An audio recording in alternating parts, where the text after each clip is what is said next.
പരിശുദ്ധ കന്യാമറിയത്തിന്റെ സ്വർഗ്ഗാരോഹണത്തിന് നാളോടനുബന്ധിച്ച് ദൈവത്തിലുള്ള വിശ്വാസത്തെക്കുറിച്ചാണ് ഞാൻ പറയുന്നത്. മറിയത്തിന്റെ വിശ്വാസത്തെക്കുറിച്ച് പറയുമ്പോൾ, മറിയം ദൈവത്തിലുള്ള വിശ്വാസത്തിന്റെ ഉത്തമമായ മാതൃകയാണ്. മാതാവിന്റെ ജീവിതം ദൈവത്തിലുള്ള പൂർണ്ണമായ വിശ്വാസവും അനുസരണവും വിനയവും സമർപ്പണവും പ്രകടമാകുന്നു. ദൈവത്തിന്റെ അചഞ്ചലമായ വിശ്വാസം പുലർത്തിയ വ്യക്തിയാണ് മറിയം. ദൈവദൂതനായ ഗബ്രിയേൽ യേശുവിന് ജന്മം നൽകണമെന്ന് അറിയിച്ചപ്പോൾ അതിന്റെ മുഴുവൻ അർത്ഥം മനസ്സിലാക്കാൻ കഴിയാതിരുന്നിട്ടും മറിയം ദൈവത്തിന്റെ പദ്ധതിയിൽ പൂർണ്ണമായി വിശ്വസിക്കുകയും വിനയത്തോടെയും അനുസരണത്തോടെയും ദൈവഹിതം സ്വീകരിക്കുകയും ചെയ്തു. ദൈവത്തിന്റെ ജ്ഞാനത്തിലും പദ്ധതിയിലും മാതാവിന്റെ ആഴത്തുള്ള വിശ്വാസത്തെ വെളിപ്പെടുത്തുന്നു.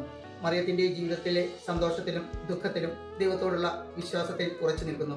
യേശുവിന്റെ ജനനം മുതൽ അവന്റെ ശുശ്രൂഷയും കുരിശിലെ പീഡാനുഭവവും ഉയർത്തെഴുന്നേൽപ്പിന് ശേഷം ശിഷ്യന്മാരോടൊത്ത് പ്രാർത്ഥനയിൽ തുടരുകയും ചെയ്തു. മാതാവിന്റെ ജീവിതത്തിൽ എല്ലാ സാഹചര്യങ്ങളിലും ധൈര്യത്തോടെയും ക്ഷമയോടെയും പ്രത്യാശയോടെയും ദൈവത്തിൽ ആശ്രയിക്കുന്നതിന്റെ പ്രാധാന്യം വിശ്വാസികളെ പഠിപ്പിക്കുന്നു.